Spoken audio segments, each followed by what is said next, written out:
আসসালামু আলাইকুম বন্ধুরা, কেমন আছেন সবাই? আর এস কিচেনে সবাইকে স্বাগতম। প্রতিদিনের মতো আজকে নতুন আরেকটি রেসিপি নিয়ে হাজির হয়ে গেলাম। আজকের রেসিপি কিভাবে শুকনো চালের গুঁড়ি দিয়ে নরম তুলতুলে তেলের পিঠা বানানো হয় সেই রেসিপি।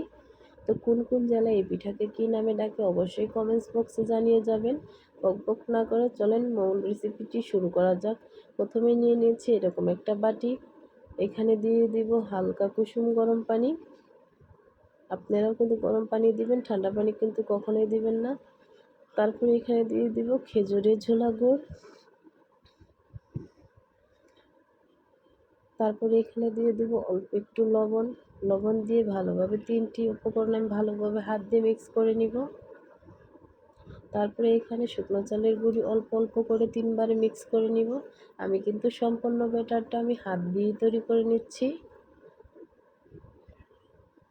তো আমি এইভাবে হাত দিয়ে ব্যাটারটা তৈরি করে নিব। তো আমার ব্যাটারটা কিন্তু তৈরি হয়ে গেছে। আমি একটি ডাবুরের সাহায্যে আপনাদেরকে দেখিয়ে দিচ্ছি আমার ব্যাটারের ঘনত্বটা কতটুকু হয়েছে। তো দেখেন আমার ব্যাটারের ঘনত্বটা কিন্তু পারফেক্টলি হয়ে গেছে। তো আমার ব্যাটার কিন্তু তৈরি হয়ে গেছে। এটা আমি 1 ঘন্টার জন্য একটা প্লেট দিয়ে ঢেকে রেখে দিব রেস্টে। আপনারাও কিন্তু রেস্টে রেখে দিবেন 1 ঘন্টার জন্য।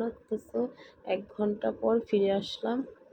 দেখেন আমার ব্যাটারের ঘনত্বটা কতটা হয়েছে। এখন আমি একটা চামচের সাহায্যে ভালোভাবে ফেটিয়ে নিব। আপনারাও যত ফেটাবেন তত কিন্তু তেলের পিঠা সুন্দর হয়। তো আমার ব্যাটারটা একটু ঘন আছে, এজন্য আমি সামান্য পরিমাণে আরেকটু কুসুম গরম পানি দিয়ে দিলাম।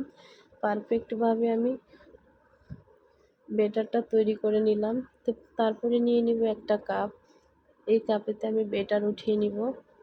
আমার মা চাচিদের দেখতাম এইভাবে তেলের পিঠের ব্যাটার তৈরি করে তারা স্টিলের গ্লাসে উঠিয়ে তারপরে পিঠা ভাজতো। তো আমি কাপে উঠিয়ে নিলাম।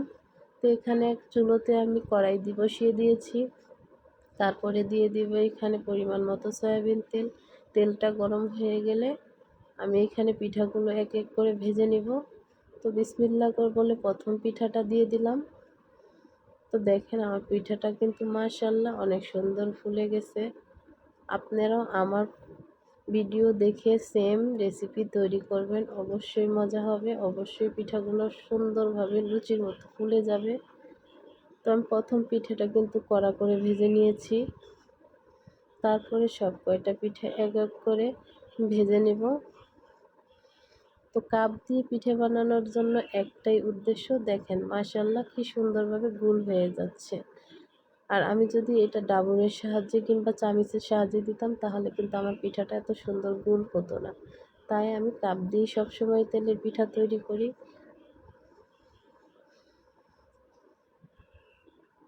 তো দেখেন প্রত্যেকটা পিঠাই কিন্তু মাশাআল্লাহ অনেক সুন্দরভাবে ফুলে উঠতেছে। এখানে কিন্তু আমি কোনো বেশি কিছু অ্যাড করি নাই, আপনারা দেখেছেন ভিডিওতে। জাস্ট 4টি উপকরণ দিয়ে আমি তেলে পিঠা ভেজে নিলাম। প্রত্যেকটা পিঠা কিন্তু খুব সুন্দরভাবে ফুলে উঠতেছে। মাশাআল্লাহ অনেক সুন্দর। যদি আমার ভিডিওটি ভালো লাগে অবশ্যই আমার চ্যানেলটি সাবস্ক্রাইব করে দিবেন।